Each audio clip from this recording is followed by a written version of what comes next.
Assalamualaikum, saya Rohanidin, lahir di utara Malaysia, membesar pun di utara Malaysia, bersekolah di utara Malaysia dan berkahwin dengan orang Singapura, jadi warga Singapura hingga kini. Mula menulis ketika umur 44 tahun, dah jadi nenek pun, dengan buku yang pertama, novel berjudul Diary Bonda. Diary Bonda tu meletup dulu, hingga sekarang pun orang mencari, hubungi Bonda. Cerita tu cerita benar yang berlaku pada suami dan anak. Buku tu dah tak ada, tapi siapa yang ingin membacanya boleh membaca dalam edisi baru berjudul Kemelut Hati. Ini, diubah sedikit lah, mungkin ayatnya lebih ringkas atau apa. Dan juga disambung dengan kalut dan juga kelabut. Yang lain-lain tu sambil tu Bonda belajar menulis puisi. Sebelum tu tulis puisi, tulis sajak, hantar surat khabar, hantar dapat balik, seolah-olah sajak tu bukan sajak dan Bonda pun tak sajak menulis sajak. Bonda diamkan dulu hingga satu masa Bonda jumpa orang yang menasihati Bonda menulis novel, iaitu arwah Ismail Wadi, dia penulis dan sastrawan Malaysia Singapura yang terkenal. Bonda pegang lengannya, Bonda cakap tolong cakap dengan ringkas dan padat apa itu sajak, apa itu puisi. Dia kata sajak tu ialah luahan hati dan isi cerita. Jadi Bonda pun cuba. Yang pertama sekali Bonda cuba menulis puisi dan dibukukan ialah berjudul Membilang Langkah, tak ada di sini. Kemudian seorang profesor dari Jambi mengajak Bonda berduet dengan dia membuat buku, maka lahirlah Nikah Kata-Kata. Orangnya pun dah meninggal, tinggal Bonda seorang terkekal menulis lagi. Dari situ Bonda tulis pantun, mengumpul pantun. Di sini ada 1,200 pantun dalam buku ini. Kemudian Bonda bikin syair juga. Dalam buku syair kat mana Bonda tu lah. Ada tadi nampak dah hilang pula. Puisi banyak, pantun, syair, sloka, gurindam. Dan terakhir gurindam, Indonesia buat bukunya tebal gini. Dah berapa ribu buku surat pun belum tengok lagi. Gini punya tebal. Nak bawa pun kena beli kargo 20 kilo. Dan terakhir Bonda dengan 2 anak muda dari Kedah menghasilkan buku ini. Kita ni seronok sebenarnya. Dalam ni ada bahasa Kedah, ada bahasa Thailand. Siapa nak belajar bahasa Thailand, bacalah buku ini. Dan ceritanya menarik dan menimbulkan semangat pada anak muda dan menimbulkan kesabaran kepada seorang wanita. Lagi apa yang nak cakap tentang buku mana? Gini. Ini buku ini istimewa dan spesial sekali. Sayang disayang. Mengapa sayang disayang? Kena baca dalam ni. Terbitnya Sayang Disayang tu bagaimana? Ini menceritakan cerita suami Bonda ketika dia meninggal. Ramai yang menulis tentang dia,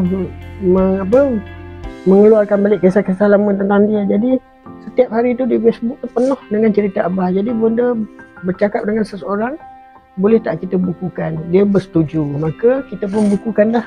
Dalam ini ada 100 lebih penulis yang menceritakan hal suami Bonda.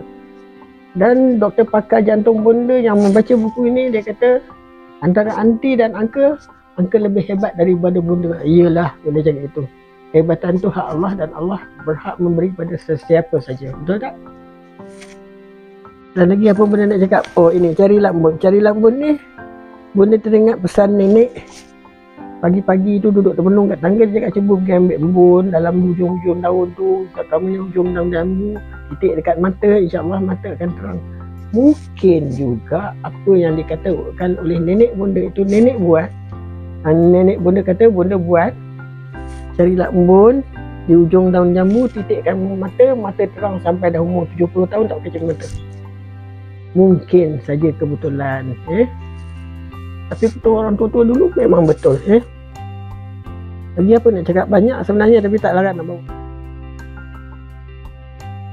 Masa Bonda menulis yang pertama sekali di usia 44 tahun saja nenek, memang timbul berbagai-bagai reaksi dari pembaca, keluarga, saudara mara, macam-macam lah. Ada yang suka, ada yang tak suka. Ada yang mengatakan Bonda mendedahkan hal keluarga.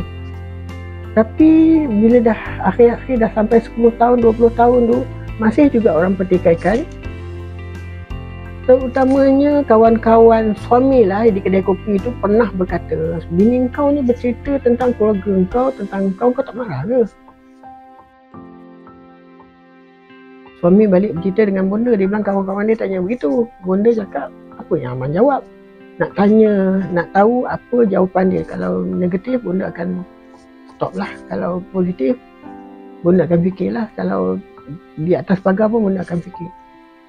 Suami bonda cakap pada kawan-kawan dia, apa yang bini aku tulis tu betul. Aku nak cakap apa? Jadi bermakna okey lah, harus. Dan bonda bertemu juga dengan ustaz-ustaz, mantan Presiden Mahkamah Syariah, minta pendapat. Dia kata kalau mereka bertanya tulis untuk apa, bonda cakap untuk iktibar dan untuk mendapatkan duit.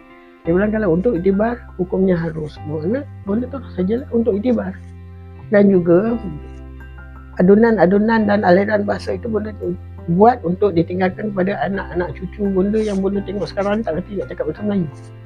Jadi sekurang-kurangnya besok bonda mati, dia orang akan belik apa yang nenek mereka tulis. Sekurang-kurangnya tak baca pun mereka akan belik apa yang bonda yakin. Bonda akan belik dan cari tahu apa yang bonda tulis. Itu.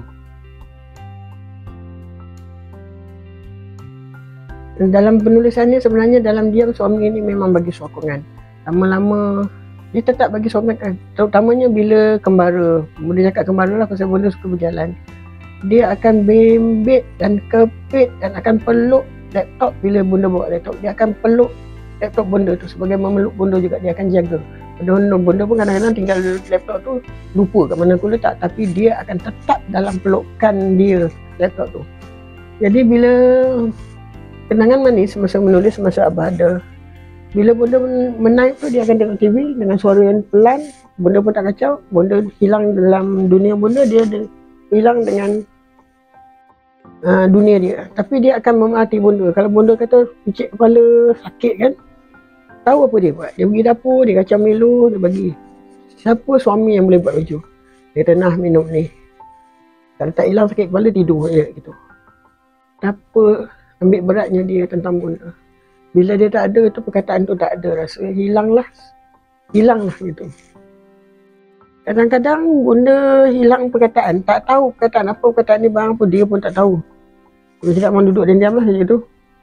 Bonda akan pakai baju, pakai tudung, keluar, naik bas, turun bas. Kadang-kadang tu tak sampai 2 stesen lagi, bonda akan patah balik. Dalam pada masa bonda jalan tu akan dapat apa yang bonda hilang tu. Balik terus sambung. Betul. Abah meninggal pada 19 hari bulan 1. Tak berapa hari lagi, tahun 2000 ya, tak berapa hari lagi, 3 tahun.